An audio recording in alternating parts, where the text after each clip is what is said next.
Non, alors comment ces enfants qui retrouvent pour certains leurs parents, voilà, sont accueillis, et quelle est la perspective justement des parents dans ce projet migratoire pour leurs enfants? Et là, bon, en fonction des pays d'origine ou les zones d'origine, on va avoir des connexions, des mises en place de connexions différenciées. C'est-à-dire que les mises en place de connexions ne sont pas les mêmes. On aura des pays où il y a une très très forte pression sociale qui fait en sorte qu'une fois que l'enfant est parti et qu'il s'inscrit dans un autre milieu, il adopte rapidement certains codes qui sont parfois à l'envers des codes qu'il avait reçus avant de partir. Et donc du coup ça crée parfois des cassures et des coupures assez radicales. Alors qu'il y a certaines... Bon, on parlait tantôt par exemple des... j'ai suivi dans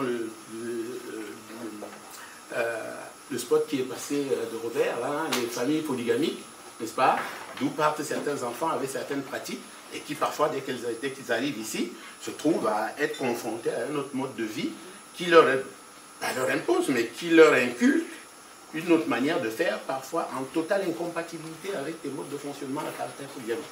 Donc du coup, ces enfants, quand ils sont appelés à reconnecter avec ces familles à caractère polygamique, ils ont des difficultés à répondre aux attentes et aux injonctions de ces familles.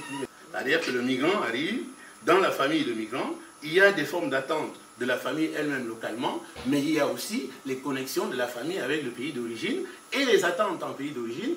Dieu sait que les attentes sont énormes en pays d'origine, avec les fossés économiques, les fossés des différences de regard, de vision, de perception et même d'ingurgitation des choses, puisqu'on voit qu'Internet fonctionne très vite ici, les informations passent très vite, alors que parfois dans les pays d'origine, les informations mettent souvent du temps avant d'arriver, n'est-ce pas?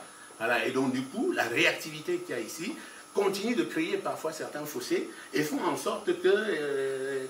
voilà, les choses ne sont pas, c'est-à-dire que les familles, ça bouge, et puis voilà. Sur la question en tant qu'éducateur spécialisé, donc là, les parents sont un peu perdus, en effet, dans ce contexte migratoire. Donc, vous êtes beaucoup occupé donc, de mineurs isolés, vous avez dû rencontrer ce contexte, ces situations. Oui, tout à fait. Enfin, c'est... alors, bon, on a...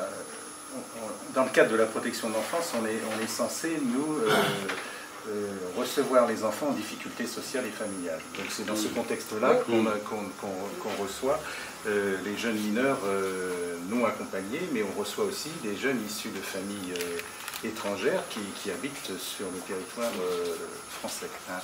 Donc c'est deux choses complètement différentes, dans la mesure où, effectivement, déjà, la structure familiale, je veux dire que c'est ce que vous disiez tout à l'heure, quand la famille arrive en France, généralement, elle éclate. Je veux dire, on retrouve la plupart du temps, en fait, nos interlocuteurs au niveau de la famille.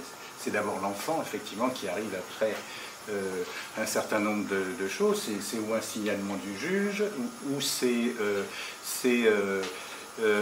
un signalement quelque part, où c'est à la demande d'une maman qui se retrouve toute seule, parce que c'est souvent le cas en fait, hein, qui se retrouve toute seule avec quand même une famille assez nombreuse, et le papa, ou il a épousé une autre femme, ou il est parti, ou il n'est pas forcément sur le logis familial.